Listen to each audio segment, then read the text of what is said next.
Recently, I was together with some of our leaders in OKC, and we got Kevin Greason, a movement catalyst, on the phone. And he made this interesting statement. He said, those of you in this room will never start a kingdom movement.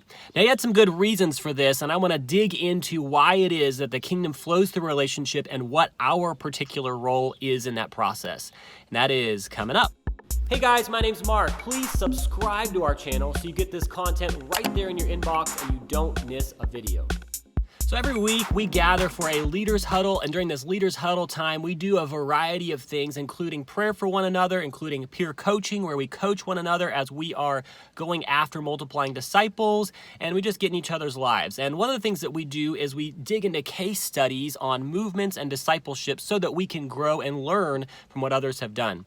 So we read through a case study recently by a guy named Kevin Greason, who is a movement catalyst, and he's seen a lot of things happen over in Asia. And so as we were reading through this, he really dug into what he called the first century movement that happened pre-Pentecost. In other words, the life of Jesus, and how oftentimes we can overlook this movement and begin to say, well, Jesus failed. He doesn't have all these churches that came out of his ministry, so it wasn't actually a movement. But he kind of pushes back on that. And one of the things that he said during this phone call, we got him on the phone to begin to talk through this case study that he put together, was that those of us around the table, he said, you will never start a movement. Now, what did he mean by that? He wasn't trying to be discouraging. He wasn't trying to say that we don't have what it takes to really be a part of being used by God to see something happen in the earth. What he was saying is that inherent in movements is this reality that the kingdom of God grows and flows through relationship. We see all throughout the Gospels and the book of Acts that they are constantly looking for little pockets of connected relational networks and wanting to find ways to catalyze movement within those existing networks. So when Kevin said that, what he was saying, and it helped a light bulb go off for me again, is to realize that we in and of ourselves cannot make anything happen with starting discipleship networks, with starting disciples who make disciples. But our job is to look for, and even he used this word, discover existing people who are God prepared. God has already been working in them, and we're just looking for them, and then we come alongside them and catalyze them reaching their already connected relational network. Saul is a great example in the New Testament. So here Saul has been the persecutor of the church, and then all of a sudden he has this dramatic encounter with God, and God has been preparing him this whole time. So it's not as though the apostles are looking and trying to make somebody become a movement catalyst, a person who's going to see a movement happen through them. Instead, they're waiting for God to bring across their path these God-prepared people like Saul, who became Paul, who God was working and forming him to do this calling, to do this role.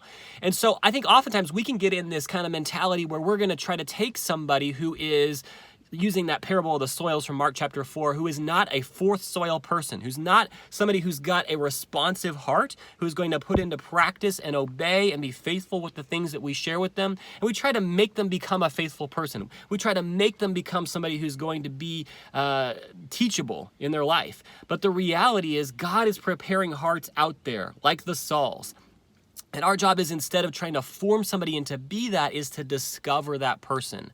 And so Kevin went on to say, oftentimes in the building of a movement in a region, in a city, there are seasons of particular functional focus. And so as we are beginning to invest in wanting to find those people of peace, those God-prepared people, we might have an extended season of just sowing, is what he said.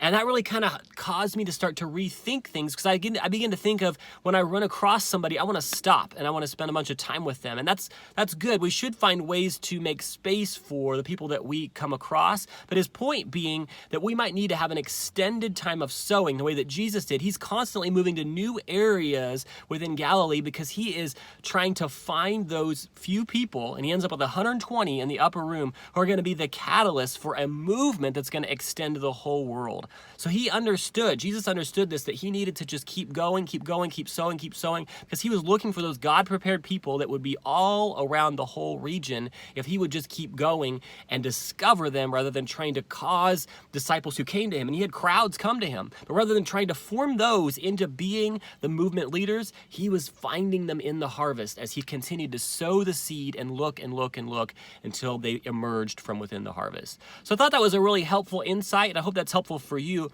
I'm going to encourage you, because that can be kind of a discouraging place to be as we are sowing, and trying to look for those God-prepared people rather than making somebody that we come across who might be a little interested, making them into somebody who could catalyze a movement or become a leader of a movement. Instead, our job is to discover, and that can be discouraging. So I just want to encourage you today to keep going, keep staying the course, because these principles, these things that were laid down by Jesus and then by the early apostles, are from God. And so if this is the way that God has set it up to work, then our job is to simply be faithful with what he has said to do and let him do his job. So Jesus, I thank you for each one watching this video, and I thank you even for those who are discouraged in their own personal life, who may not be seeing immediate breakthrough right now. I pray for boldness, and I pray for grace to keep going, to keep staying the course that you have set before them. So I bless you guys. I hope that's helpful. See you next time.